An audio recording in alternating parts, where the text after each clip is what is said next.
आज हम लोग देखेंगे रचना के आधार पर वाक्य 3 प्रकार के होते हैं।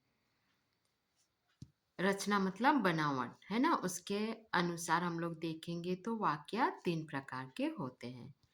पहला है सरल वाक्य। सरल का मतलब ही क्या है? सहज, है ना, साधारण वाक्य जिसको भी बोलते हैं।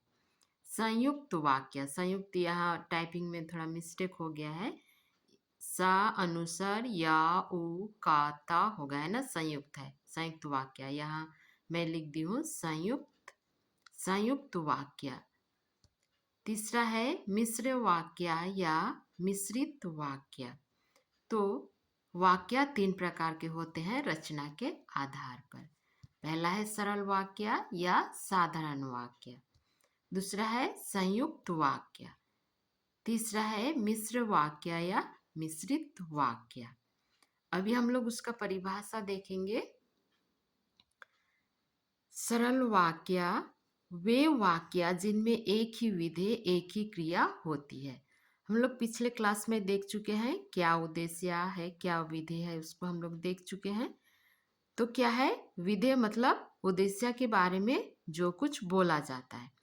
तो इसमें एक ही विधेय एक ही क्रिया होती है। या हम लोग एग्जाम्पल में दिए हैं, जैसे विश्वनाथ पढ़ता है, ये क्या हो गया? पढ़ता है विधेय हो गया और क्रिया भी। हाँ, दूसरा वाक्य है ज्ञानवती ने खाना खाया। खाना खाया, ने खाना खाया, ये क्या हो गया? विधेय, और खाया क्रिया। यहाँ ने है, ये ज्ञानवती लड़की है लेकिन खाया है, तो यहाँ ने आया है कर्ता का चिन्ह, इसलिए स्त्रीलिंग होने पर भी ये खाया है यहाँ हुआ। उसके बाद यहाँ देखो देखिए रमेश स्कूल जाता है, ये क्या हो गया? स्कूल जाता है, विधेय हो गया, क्रिया है जाता है ना। तो एक ही विधेय एक ही क्रिया होती है सरल वाक्य में। दूसरा हम लोग देखेंगे संयुक्त वाक्य।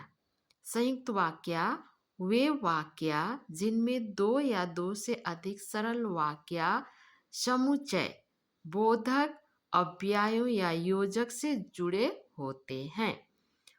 संयुक्त वाक्य क्या है? संयुक्त मतलब जुड़ा हुआ, संयुक्त है। वे वाक्य जिनमें दो या दो से अधिक सरल वाक्य समुच्चय बोधक अव्ययों या योजक से जुड़े होते हैं। सरल वाक्य तो क्या है हम लोग को पता चल गया अभी कि ये इस तरह का सिंपल है ना, सहज वाक्य, सरल वाक्य। समुच्चय बोधक क्या है? जैसे दो वाक्य को मिलाने के लिए और, लेकिन, किंतु, परंतु करते हैं, ये सब कुछ है समुच्चय बोधक। और अव्यय का मतलब है जो काल में भी चेंज नहीं होता है, जो शब्द काल में भी चेंज नहीं होगा, स्त्रीलिंग पुल्लिंग एक वचन बहुवचन किसी में चेंज नहीं होता है, ऐसे शब्दों को बोलते हैं अव्ययो। जैसे क्या है? और, लेकिन, किंतु, लड़का में भी वैसे ही होगा, लड़की में भी वही, लेकिन, किंतु, परंतु, कल भी वही बोलेंगे, आज भी वही बोलेंगे। तो उस शब्द में चेंज नहीं होता है, काल के अनुसार भी चेंज नहीं होता है और लिंग के अनुसार भी नहीं, वचन के अनुसार भी चेंज नहीं होता है। ऐसे शब्दों को अव्ययो शब्द कहते हैं। या योजक, योजक भी बोलते हैं, और, लेकिन, किंतु, परंतु जो शब्द है उसको योजक बोलते हैं, जोड़ने वाला शब्द से जुड़े होते हैं। ऐसे वाक्य संयुक्त वाक्य कहलाते हैं। फिर ये टाइपिंग नहीं किया हुआ था इसलिए मैं ये फिर लिख दी, मैं दोनों वाक्य स्वतंत्र होते हैं। यहाँ पर दो या दो से अधिक वाक्य होंगे, लेकिन वाक्य क्या है?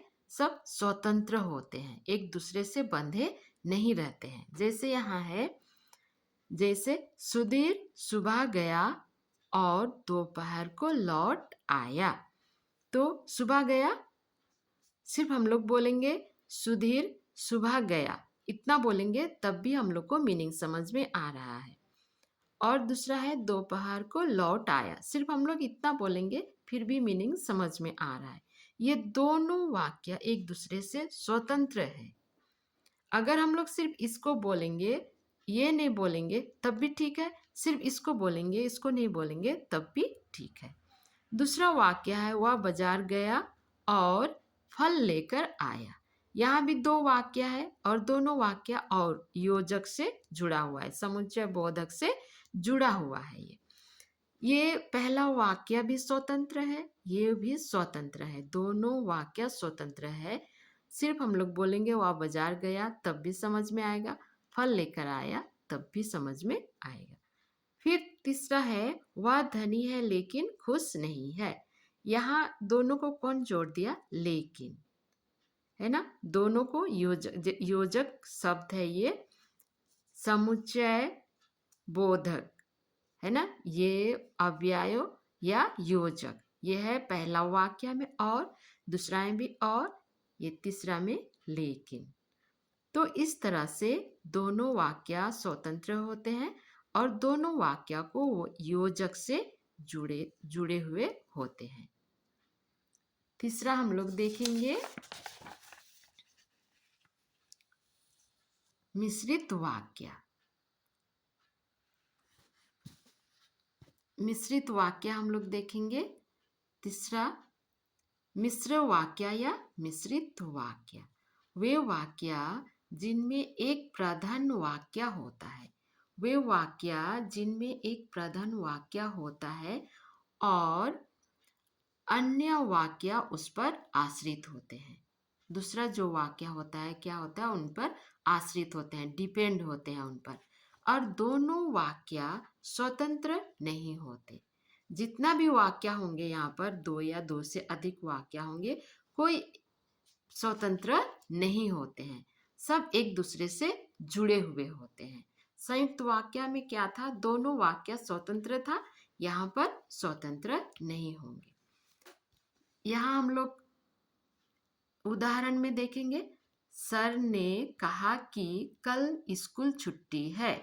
अगर हम लोग सिर्फ बोलेंगे सर ने कहा, सिर्फ इतना बोलेंगे तो समझ में नहीं आएगा, तो हमको ये दूसरा वाक्य भी बोलना ही पड़ेगा कि कल स्कूल छुट्टी है।